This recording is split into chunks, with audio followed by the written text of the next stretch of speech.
Welcome to a couchside discussion with Neflewitz and Crackerbox. This time we'll be talking about the ending of Mass Effect 3. There most likely will be spoilers, and it's just our opinion, no facts. Well, all of us' opinions, and mostly no facts. Anyway, fair amount of facts. Cracker, what were your thoughts on it? All right.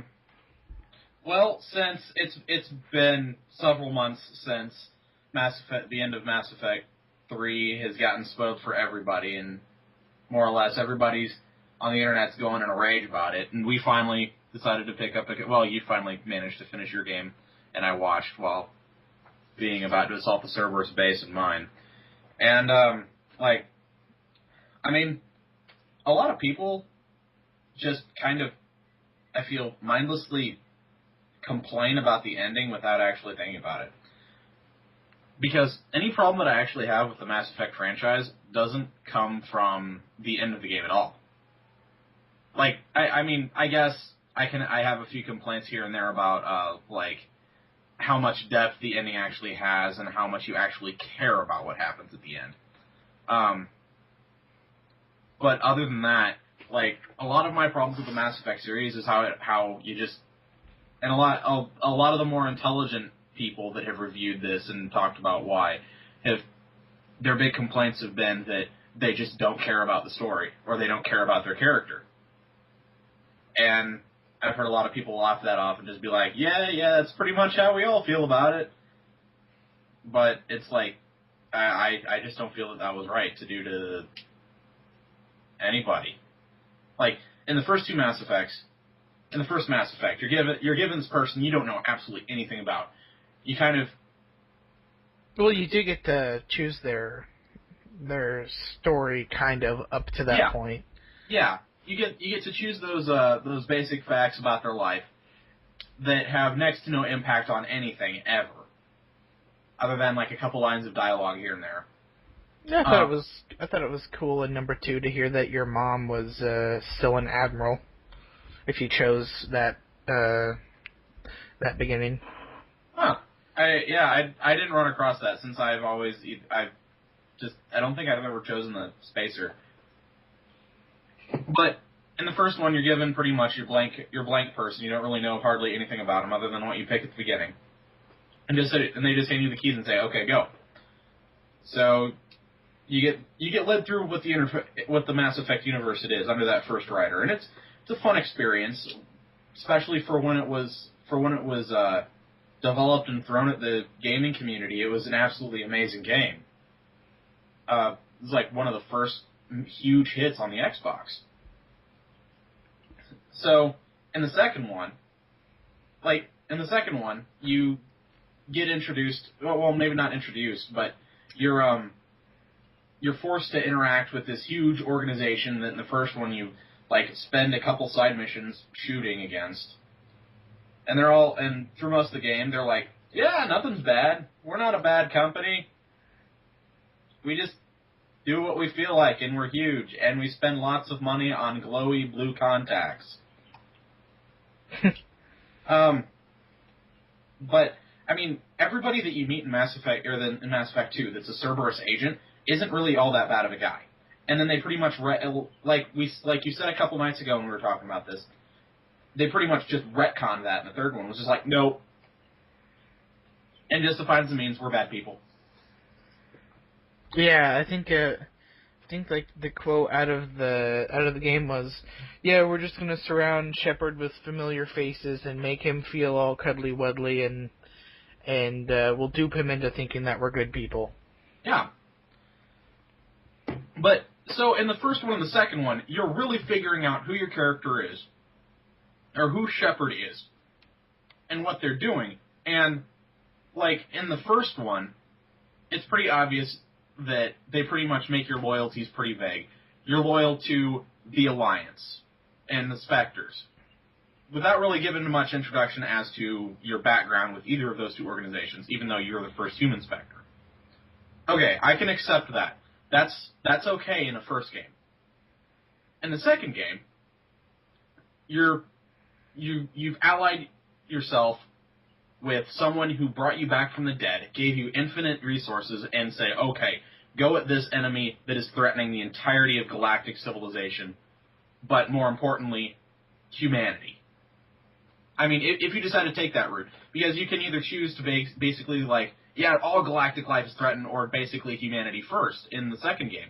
And I was really cool with that, because I really wanted to play a Shepard that was like, yeah, humans first, let's do this. And then the third game came, and in Mass Effect 3, you had I felt like you had absolutely no control over who Shepard was.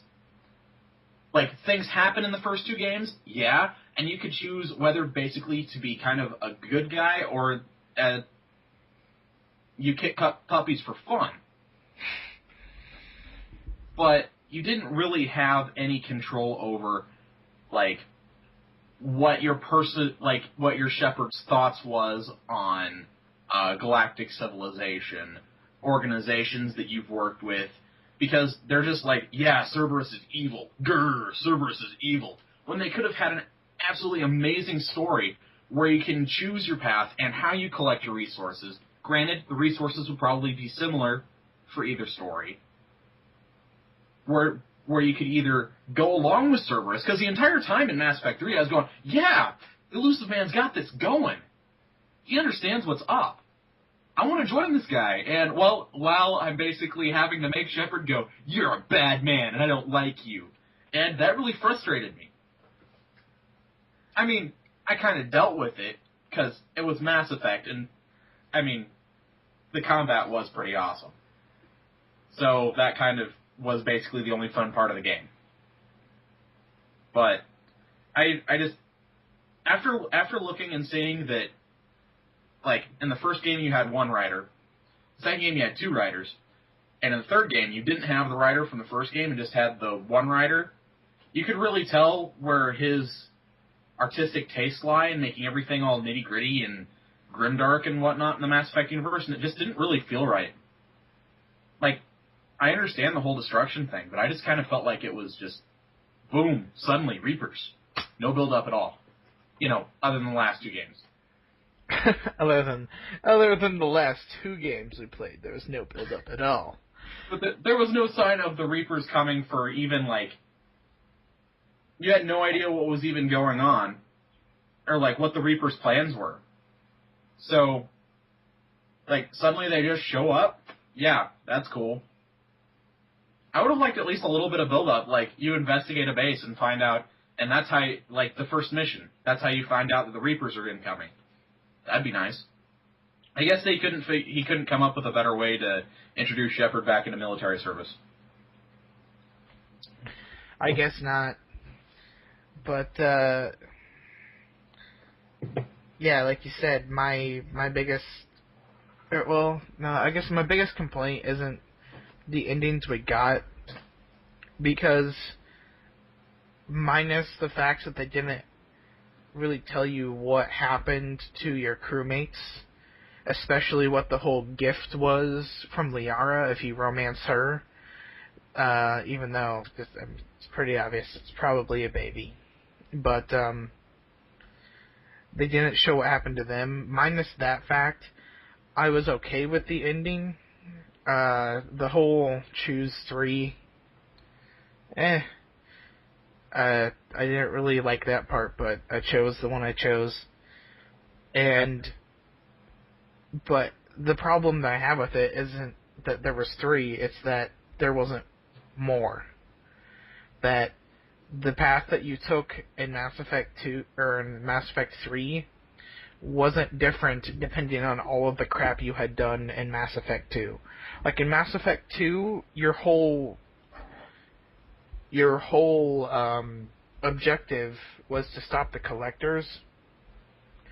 So there was really only one way to go about that, which was to go through the Omega-4 relay and kill them. Yeah. But I feel like there should have been different ways of going about the ending here. Even if they were the same 3, although there should have been more. Like, seriously, you combined... I got everybody except for the full might of the Solarians. Like, I got half the Solarians, but I got 100% everybody else except for one troop of Krogans I didn't have. Mm-hmm. And you're telling me that we couldn't at least fight them? Yeah. I don't know. It just seems a little far-fetched that you wouldn't put in an ending like that, or like that you put in ways to, I don't know, go after different resources than what you went after. Mm-hmm. See, I think it would have been really nice to see an option, basically, that you could play as, I don't know, a Cerberus sympathizer, or maybe like I think had there been a Cerberus sympathizer route, I would have been a lot more satisfied with the game, because it feels like no matter what you do through these 3 games, you're always running the same course through all 3 of them. And in Mass Effect 1, you had to pick up those people off those planets and go do, and then you have to go through to the certain planet because that's where they went and you're chasing them. Mm-hmm. And in number 2, your objective was to go through the Omega-4 relay and kill the collectors, so I get that.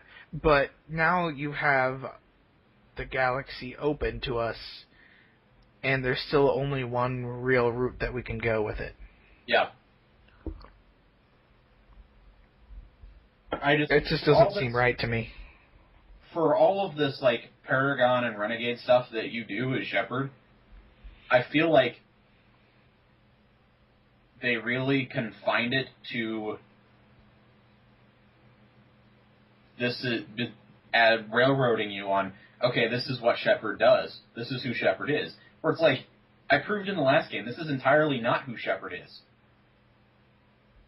So you're basically making obsolete my entire second playthrough of Mass Effect 2.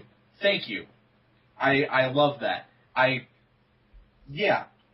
It's like only canon Shepard is Paragon Shepard, and if you weren't a Paragon Shepard up until now, well then I guess it doesn't matter. You are now. Because no matter what you do, it's a Paragon action of some type. Granted, it's like choosing between either a hot-headed Paragon that's really ticked off at everybody, or like a space paladin. It's just like, I'm going to make all the fuzzy kittens happy. Whereas all the fuzzy kittens. All the fuzzy kittens. And I just want to hug them all. I just feel like you spend so much time invested into your character that railroading you like that really takes out your Mass Effect experience. It was super nice, like, letting us have our own romance options in the second game. And really nice letting us have our choice on, like, what our stance was on Cerberus. Whether it was, they saved me, it's kind of awesome, plus they gave me tons of resources. Or the Space Paladin route of, they're still bad people, but I'm working with them because they're the only people who care. I mean, that was nice. That was super awesome. Mass Effect 2 is one of my favorite video games of all time. And then Mass Effect 3 happens, and you're just like, yeah, sorry, your story doesn't count anymore. It's like they suddenly took your story and instead crossed out your name and put Shepard's name on it.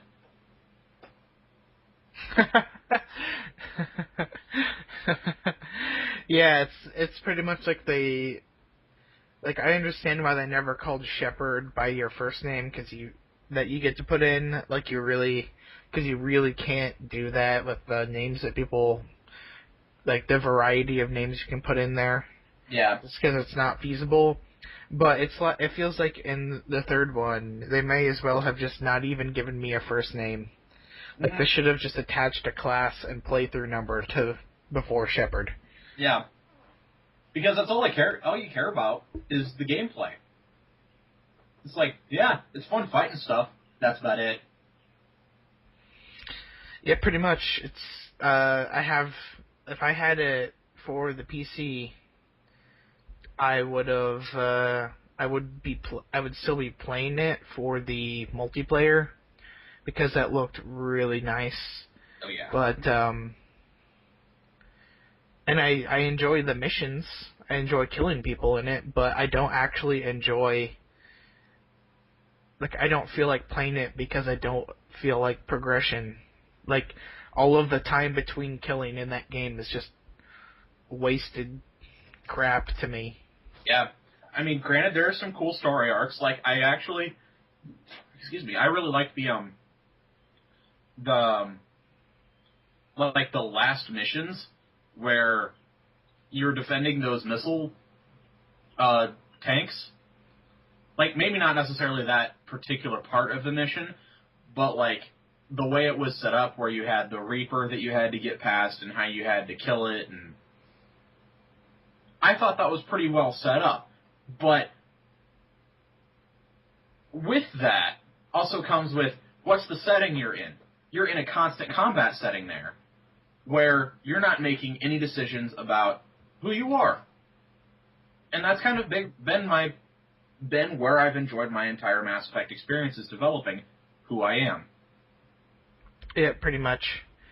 I mean, it sounds stupid, but I really enjoyed the fact that I did romance Liara on my character and on my soldier, who is a femme ship. Well, all of my ships are femme ships because I just can't take that male voice actor, but oh my god. But I really enjoyed the fact that on my soldier, I romanced her in the first game, and the second game, before the DLC came out, I decided to go with Garrus, because he became like an awesome bro in the second game and lost his bland flavoring from the first. Yeah. And when I was able to get back together with Liara, I was just like, Garrus ain't no thing. It's okay. I'm here for you. And then I was able to... And then in the third one, that wasn't even like a blip. It was just kind of like...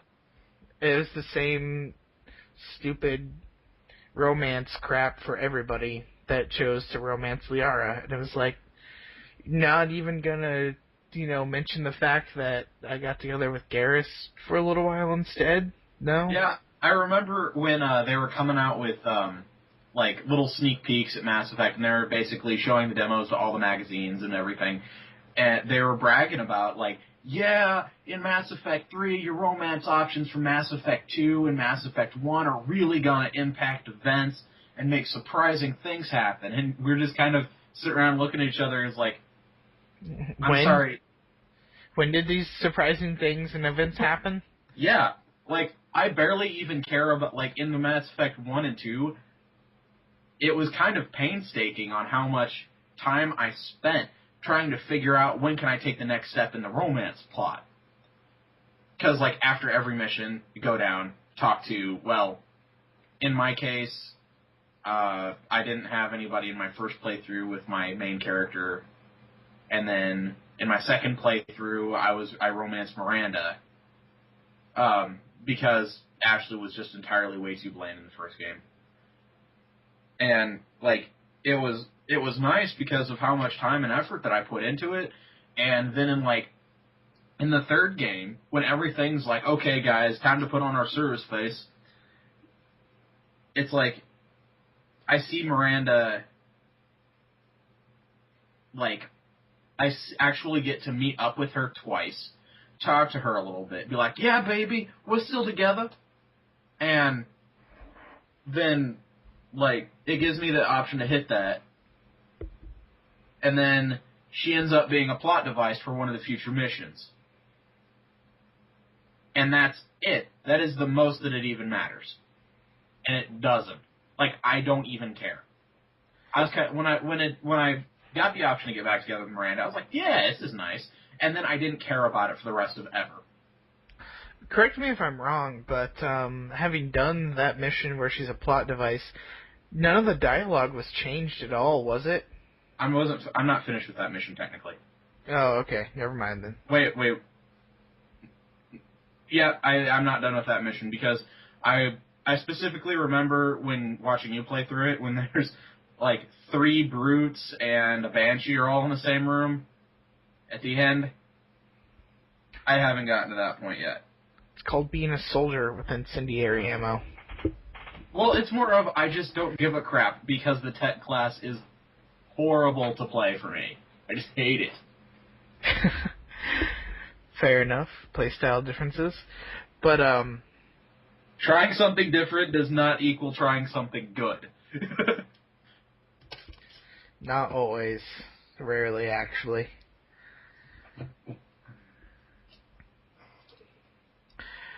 But actually the only thing I want to replay through the games for, besides to just enjoy Mass Effect 1 and 2 again, is to see if you choose Morinth over Samara in Mass Effect 2. That would be if Morinth is there to save her sister instead of Samara. Because okay. I think that would actually be really touching on the part of Morinth to come back for her sister. Where, like, you could tell that she was really angry at Samara and in the second game and was just had no love for her at all. Yeah. In the second game, like, that would be a really nice contrast if you had taken her. If that in the third game she showed up and saved her sister out of love or whatever. I want to just see, like, why she would show up if she does at all. That'd be interesting. That'd be cool. Or, in our... I might go start that up tonight, but in all honesty, what they probably did was they probably had another Justicar show up and just shoot her. Just like, no guilt and moral conundrum here. You're not my daughter. Plus, like, I get the danger that the Ardok Yakshi present, but Morinth's daughter was nice. She seemed like a nice, well-adjusted person for being forced to live in an isolated monastery. Well, I thought the thing about that was that it was voluntary. Yeah, it's really voluntary when the Justicar Code states that you either live in that monastery or we're going to shoot you. Okay, I guess you've got a point there. Do you want to live? Then you will voluntarily come to our facility. Class D.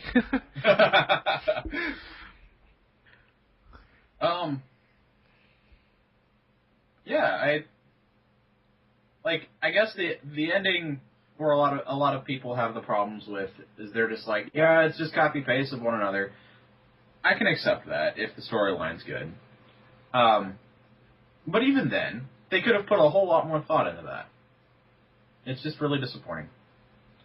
How you get to the end of your, how many collective hours does, an average person put into their one, awesome Mass Effect playthrough? I mean, even if you're just going for one playthrough, mm-hmm. I personally spent,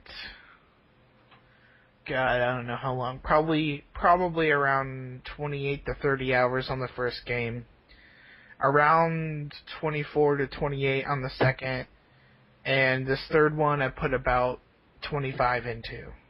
Yeah.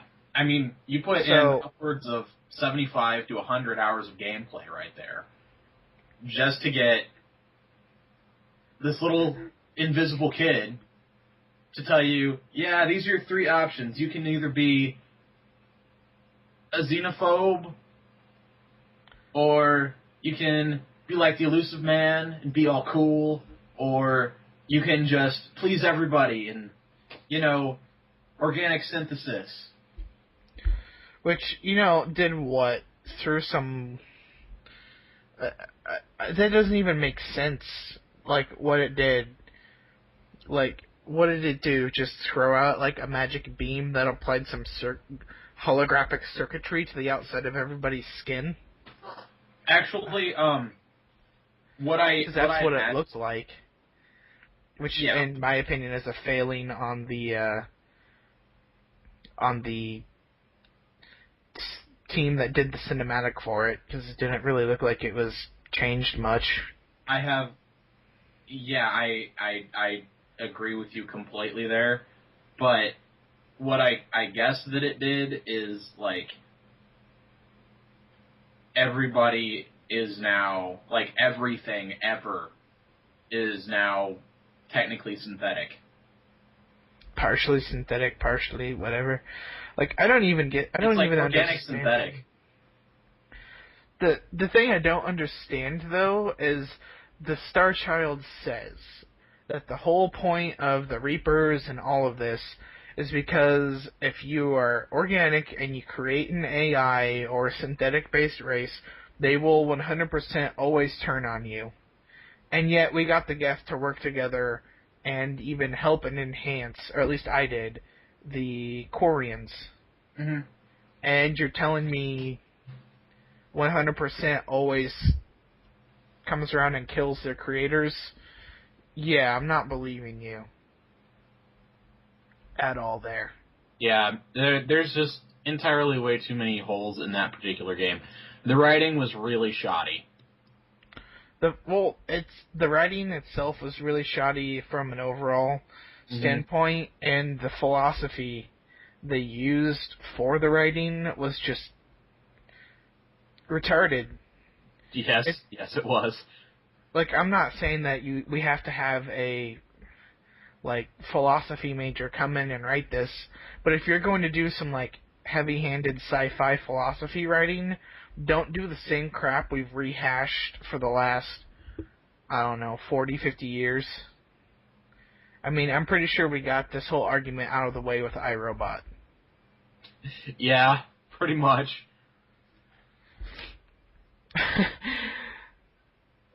Alright, you got anything else to say about this, Cracker? Not particularly. Alright, I believe that ends our first proto-couchside discussion. I hope you guys enjoyed listening. Give us your own thoughts and feelings on the matter, and any constructive feedback is always welcome. Yeah, Thanks just for listening. any suggestions, leave in this comment section below, and we'd be glad to talk about it. Throw a like up if anything we said made you laugh, even if it's how stupid we are. Alright, That'd be signing off.